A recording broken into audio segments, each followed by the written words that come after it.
मैं डॉक्टर मनीराम मीणा, सहायक आचार्य समाजशास्त्र, SMB government PG college Nathdwara आप सभी छात्रों का हार्दिक स्वागत और अभिनंदन एवं यूट्यूब पर देखने वाले सभी विद्वान साथियों का तहे दिल से हार्दिक स्वागत, अभिनंदन और प्रणाम करता हूं।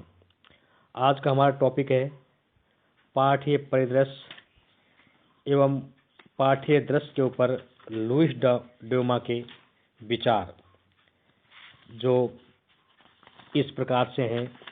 जैसा कि आप जानते हैं, लुईस ड्यूमा फ्रांसीसी मानवशास्त्री एवं समाजशास्त्री के रूप में जाने जाते हैं और ड्यूमा ने कई वर्षों तक ऑक्सफोर्ड विश्वविद्यालय में अध्यापन कार्य किया था, लेकिन सन 1955 के बाद वे फ्रांस आ गए थे और यहाँ पर उन्होंने लेखन एवं अध्यापन का कार्य शुरू किया था।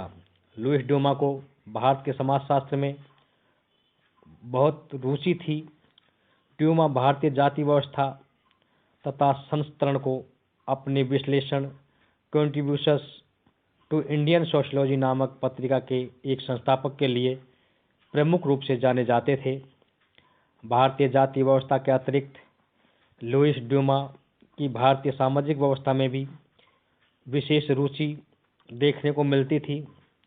इसके कई पक्ष जैसे नातेदारी, धर्म, विवाह आदि पर भी ड्यूमा ने कई लेख और पुस्तकें लिखी थी और सन 1970 में ड्यूमा ने अंग्रेजी भाषा में एक पुस्तक होमो हायरार्किक्स सम अधिक्रमिकता लिखी थी और इस पुस्तक ने उन्हें अंतर्राष्ट्रीय जगत में एक अग्रणी समाजशास्त्री के रूप में प्रतिष्ठित किया था।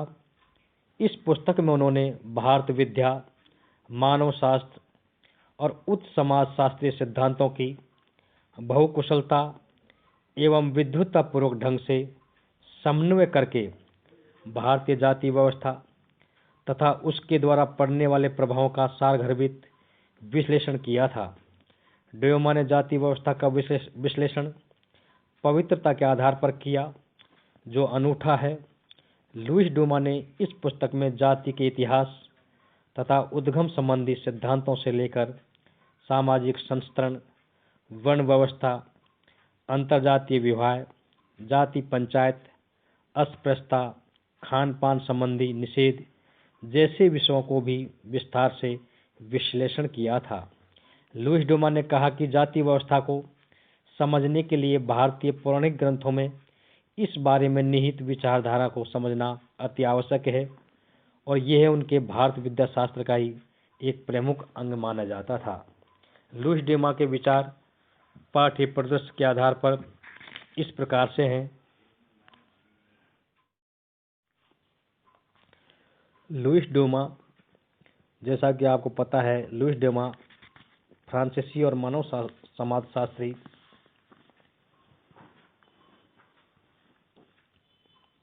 के नाम से उनको जाना पहचाना जाता था। पाठ्य परिदृश्य के ऊपर लुईस ड्यूमा ने जो विचार व्यक्त किए, उनके विचार इस प्रकार से हैं। भारतीय समाज में हो रहे परिवर्तन के बारे में लुईस ड्यूमा ने लिखा था कि समाज में परिवर्तन हो रहा है, लेकिन समाज का परिवर्तन नहीं हो रहा है। उनका जाति की दृष्टि से गांव और सभ्यता पूर्वक दृष्टि से जाति संबंधी दृष्टिकोण अन्य लोगों के जाति अध्ययनों के परिप्रेक्ष्यों से एकदम अलग था, भिन्न था। लुईस ड्यूमा ने भारतीय जाति व्यवस्था और भारतीय गांव की सामाजिक संरचना के अध्ययन के लिए भारत विद्याशास्त्रीय इंडोलॉजी दृष्टि और संरचनात्मक उपगम दोनों के उपयोग की बात बताई थी। हालांकि जाति व्यवस्था पर लुईस ड्यूमा के विचारों को पूर्ण रूप से स्वीकार नहीं किया गया था, लेकिन मार्क्सवादी, उत्तर आधुनिकतावादी, प्रकार्यवादी, संरचनावादी और चाहे किसी भी विचारधारा का व्यक्ति क्यों न हो, वह जाति व्यवस्था संबंधी अपने लेखन में ड्यूमा के विचारों को अनदेखा नहीं कर सकता है। ड्यूमा का विचार था कि भारत एक ऐसा धार्मिक समाज है जो जाति व्यवस्था के शुद्ध संस्करण व्यवस्था से परिचालित है, उसे कोई भी विचारक माने अथवा नहीं माने, लेकिन ये एक तथ्यपरक स्पष्ट कथन है। ऐसा विचार लुईस ड्यूमा का था। ड्यूमा ने जाति व्यवस्था के अतिरिक्त दक्षिण भारत में प्रचलित नातेदारी व्यवस्था पर भी कार्य किया और इसी संदर्भ में उन्होंने दक्षिण भारत में परमली कल्लार नामक समुदाय पर गहन कार्य भी किया था। लुईस ड्यूमा एक परिचर्चा के लिए भी प्रसिद्ध हैं, जो सन 1957 में एक लेख द्वारा प्रारंभ हुई थी। लुईस ड्यूमा ने अपने लेख में भारत के लिए समाजशास्त्र में ड्यूमा ने भारतीय समाजशास्त्र की प्रकृति, सिद्धांत और अवधारणाओं और पद्धति विज्ञान के बारे में अपने विचारों को प्रकट किया था। बाद में इस परिचर्चा में पुस्तकों, लेखों और गोष्ठियों के माध्यम से कई समाजशास्त्रियों, जिनमें डॉक्टर योगेंद्र सिंह, ओबेरॉय, डी नारायण आदि ने भी भाग लिया था और इस लेख के ऊपर भारतीय तथा विदेशी समाजशास्त्रियों ने तीव्र प्रतिक्रिया जाहिर की थी और उन्होंने कहा कि समाजशास्त्र तो समाजशास्त्र है, उसके सिद्धांत, अध्ययन, उपागम, विषय वस्तु आदि समाजों में एक जैसे ही हैं।